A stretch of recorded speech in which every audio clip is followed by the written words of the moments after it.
ਬਿਲਕਿਸ ਬਾਨੋ ਮਾਮਲੇ ਵਿੱਚ supreme court ਦੇ ਆਏ ਅਹਿਮ ਫੈਸਲੇ ਤੋਂ ਬਾਅਦ ਦੋ ਮਹਿਲਾ ਆਗੂਆਂ ਨੇ ਅੱਜ ਪ੍ਰਧਾਨ ਮੰਤਰੀ ਨਰਿੰਦਰ ਮੋਦੀ ਨੂੰ ਘੇਰਿਆ ਅਤੇ ਨਿਸ਼ਾਨਾ ਸਾਧਿਆ। ਕਾਂਗਰਸੀ ਆਗੂ ਅਲਕਾ ਲਾਂਬਾ ਨੇ ਮੁੜ ਜੇਲ੍ਹ ਜਾ ਰਹੇ ਦੋਸ਼ੀਆਂ ਦੀ ਵੀਡੀਓ ਜਾਰੀ ਕਰਕੇ ਹਮਲਾ ਬੋਲਿਆ। ਦੂਜੇ ਪਾਸੇ ਕਾਂਗਰਸ ਦੀ ਹੀ ਤੇਜ਼ ਤਰਾਰ ਮਹਿਲਾ ਆਗੂ ਸੁਪ੍ਰਿਆ श्रीनेत ਨੇ ਵੀ ਮੋਦੀ ਸਰਕਾਰ ਦੀ ਕੁੜੀਆਂ ਅਤੇ ਔਰਤਾਂ ਪ੍ਰਤੀ ਸੋਚ ਦਾ ਮੁੱਦਾ ਉਭਾਰਦੇ ਹੋਏ ਪ੍ਰਧਾਨ ਮੰਤਰੀ ਦੇ ਪੁਰਾਣੇ ਭਾਸ਼ਣਾਂ ਦਾ ਜ਼ਿਕਰ ਕੀਤਾ।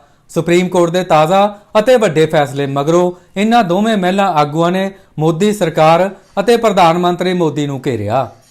मैं आपको वीडियो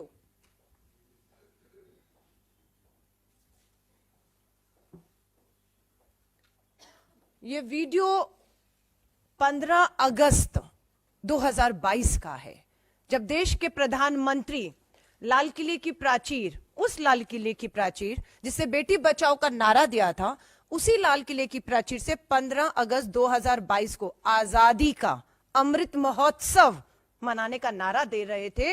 कथनी थी और करनी ये थी कि 15 अगस्त 2012 को देश की बेटी, उस समय 21 साल की, 5 महीने के गर्भ से थी, 11 लोग सामूहिक बलात्कार करते हैं, परिवार के सदस्यों की हत्या करते हैं, जिसमें 3 साल की मासूम बच्ची भी शामिल थी, उनको रिहा करते हैं और उसका जश्न, उनका स्वागत हार, मालाओं से, मिठाई से विश्व हिंदू परिषद के दफ्तर में होता है। और आप देख रहे हैं इन सबका स्वागत हुआ। स्वागत के जश्न के मंच पर भाजपा के विधायक और भाजपा के सांसद इन 11 हत्यारे, बलात्कार के दोषियों के साथ मंच शेयर करते हैं। सुप्रीम कोर्ट का आज का फैसला कांग्रेस के उन सभी आरोपों पर मोहर लगाता है जो आरोप हमारे ये कहते रहे कि भाजपा प्रधानमंत्री जी की कथनी बेटी बचाओ की, लेकिन करनी में बलात्कारी और अपराधियों को बचाओ वाली थी, उसके साथ खड़ा है। सुप्रीम कोर्ट के आज के फैसले ने, मैं आपको यकीन दिला रही हूं, महिला हूं, देश की करोड़ों बेटियां जो न्याय की उम्मीद में अदालतों में उनके पिता और भाई के साथ लगातार चक्कर काट रहे हैं, उनकी उम्मीदों को जिंदा रखने का काम सुप्रीम कोर्ट के आज के फैसले ने किया है।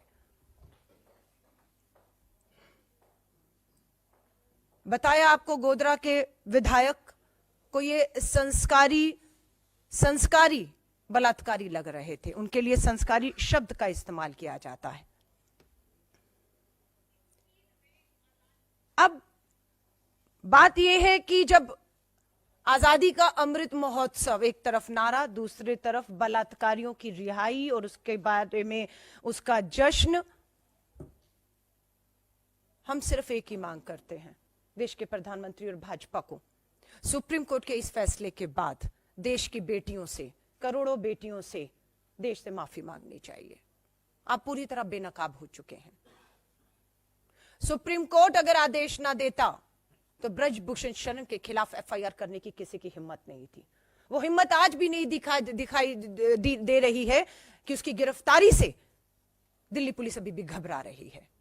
अगस्त 2022 को लाल किले की प्राचीर से इस देश के प्रधानमंत्री नरेंद्र मोदी जी ने महिला सम्मान की बात करी थी, और कितनी बड़ी विडंबना है कि कुछ ही घंटों बाद बिल्किस बानो के साथ जघन्य अपराध करने वाले वो दोषी रिहा हो गए और जेल के बाहर उनकी फूल मालों से टीका लगाकर, लड्डू खिलाकर वो स्वागत हुआ मानो वो आजादी की लड़ाई लड़कर आए हैं। असलियत यह है कि 21 साल की बिल्किस बानो के परिवार के साथ जो गुजरात के दंगों के दौरान हुआ, वो किसी भी सभ्य समाज के नाम पर धब्बा है। उसके 3 बच्चों की हत्या की गई, वो गर्भवती थी, उसकी एक छोटी बच्ची का सर पटक पटक के दीवार में उसकी आंखों के सामने फोड़ दिया गया। और उस बिल्किस बानो के अपराधियों को रिहा करने में जितना हाथ गुजरात सरकार का था, उससे ज्यादा हाथ अमित शाह, गृह मंत्रालय और प्रधानमंत्री मोदी का था, क्योंकि सीबीआई की जांच में दोषी पाए गए लोगों को अगर बरी करना था तो वो बिना गृह मंत्रालय की अनुमति के नहीं हो सकता था। लेकिन आज सुप्रीम कोर्ट ने गुजरात सरकार के इस डिसीजन को निरस्त किया है और ये सारे दोषी वापस जेल जाएंगे। किसी भी सभ्य समाज में एक औरत के साथ इतना जघन्य अपराध करने वाले समाज में रहने लायक नहीं है और उनको बाहर निकाल देना चाहिए समाज से। जेल ही उनकी असली जगह है। मैं इस निर्णय का स्वागत करती हूं और आशा करती हूं कि धर्म के नाम से जो महिला अपराधों को देखते हैं, धर्म के चश्मे से जो कभी विक्टिम को या पीड़िता को देखते हैं, वो इससे सबक सीखेंगे। क्योंकि बिल्किस, बेला या कोई और इस देश की बेटी के साथ ये हुआ था और आज सुप्रीम कोर्ट ने उस गंदे घृणित निर्णय को निरस्त किया है। ਉਧਰ ਕਾਂਗਰਸ ਅਤੇ ਆਮ ਆਦਮੀ ਪਾਰਟੀ ਵਿਚਕਾਰ ਗੱਠਜੋੜ ਹੁਣ ਹੋ ਗਿਆ ਹੈ। ਪੰਜਾਬ ਦੇ ਕਾਂਗਰਸੀ ਅਤੇ ਆਮ ਆਦਮੀ ਪਾਰਟੀ ਦੇ ਆਗੂ ਇਸ ਨੂੰ ਲੈ ਕੇ ਹੁਣ ਤੱਕ ਛਛੋ-ਪੰਜ ਵਿੱਚ ਸਨ। ਪੰਜਾਬ ਦੇ ਲੋਕਾਂ ਵਿੱਚ ਵੀ ਕਈ ਭਰਮ ਭੁਲੇਖੇ ਸਨ। ਪੰਜਾਬ ਕਾਂਗਰਸ ਦੇ ਆਗੂ ਪ੍ਰਤਾਪ ਸਿੰਘ ਬਾਜਵਾ, ਅਮਰਿੰਦਰ ਸਿੰਘ ਰਾਜਾ ਵੜਿੰਗ ਸਣੇ ਬਹੁਤ ਸਾਰੇ ਹੋਰ ਲੀਡਰ ਇਸ ਗੱਠਜੋੜ ਦਾ ਵਿਰੋਧ ਕਰ ਰਹੇ ਸਨ, ਜਦੋਂ ਕਿ ਨਵਜੋਤ ਸਿੰਘ ਸਿੱਧੂ ਸਣੇ ਕੁਝ ਮੈਂਬਰ ਪਾਰਲੀਮੈਂਟ ਇਸ ਦੇ ਹੱਕ ਵਿੱਚ ਨਜ਼ਰ ਆ ਰਹੇ ਸਨ। ਨਵੀਂ ਦਿੱਲੀ ਵਿੱਚ ਦੋਵੇਂ ਪਾਰਟੀਆਂ ਦੀ ਸਾਂਝੀ ਮੀਟਿੰਗ ਤੋਂ ਬਾਅਦ ਕਾਂਗਰਸੀ ਆਗੂ ਮੁਕਲ ਬਾਸਨਿਕ ਨੇ ਗੱਠਜੋੜ ਨੂੰ ਲੈ ਕੇ ਸਥਿਤੀ ਸਾਫ਼ ਕਰ ਦਿੱਤੀ। ਪਰ ਦੋਵੇਂ ਪਾਰਟੀਆਂ ਲਈ ਪੰਜਾਬ ਵਿੱਚ ਬੜੀ ਅਜੀਬ ਹਾਲਤ ਬਣ ਗਈ ਹੈ। ਹੁਣ ਤੱਕ ਭਗਵੰਤ ਮਾਨ ਅਤੇ ਆਮ ਆਦਮੀ ਪਾਰਟੀ ਕਾਂਗਰਸ ਨੂੰ ਭ੍ਰਿਸ਼ਟ ਦੱਸਦੀ ਆ ਰਹੀ ਸੀ ਅਤੇ ਪੰਜਾਬ ਦੇ ਕਾਂਗਰਸੀ ਉਹਨਾਂ ਦੇ ਨਿਸ਼ਾਨੇ ਉੱਤੇ ਸਨ। ਹੁਣ ਅਚਾਨਕ ਇਹ ਸਾਰੇ ਦੁੱਧ ਧੋਤੇ ਹੋ ਗਏ। ਆਗਾਮੀ ਚੋਣਾਂ ਵਿੱਚ ਇਹ ਵੀ ਬੜਾ ਦਿਲਚਸਪ ਹੋਏਗਾ ਜਦੋਂ ਦੋਵੇਂ ਪਾਰਟੀਆਂ ਦੇ ਆਗੂ ਮਿਲ ਕੇ ਚੋਣ ਪ੍ਰਚਾਰ ਕਰਨਗੇ ਅਤੇ ਇੱਕ ਦੂਜੇ ਲਈ ਵੋਟਾਂ ਮੰਗਣਗੇ। ਕੀ ਇਸ ਨਾਲ ਲੋਕ ਖੁਦ ਨੂੰ ਠੱਗੇ ਹੋਏ ਮਹਿਸੂਸ ਨਹੀਂ ਕਰਨਗੇ, ਜਿਨ੍ਹਾਂ ਨੇ ਪਹਿਲੀਆਂ ਸਰਕਾਰਾਂ ਤੋਂ ਅੱਕ ਕੇ ਆਮ ਆਦਮੀ ਪਾਰਟੀ ਦੇ ਹੱਕ ਵਿੱਚ ਵੱਡਾ ਫਤਵਾ ਦਿੱਤਾ ਅਤੇ ਇਹੋ ਪਾਰਟੀ ਹੁਣ ਕਾਂਗਰਸ ਨਾਲ ਸਮਝੌਤਾ ਕਰ ਗਈ। बहुत अच्छी बैठक रही।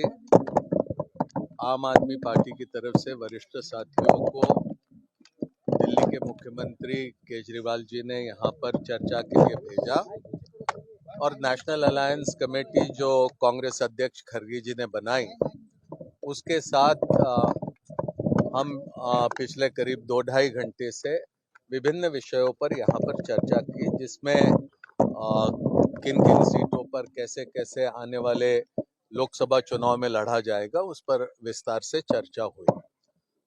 चर्चा आगे में चलेगी और कुछ ही दिनों के बाद हम फिर मिलने का हमने फैसला किया है, जहां पर अंतिम रूप हमारे सीट शेयरिंग के संदर्भ में करने का प्रयास किया जाएगा।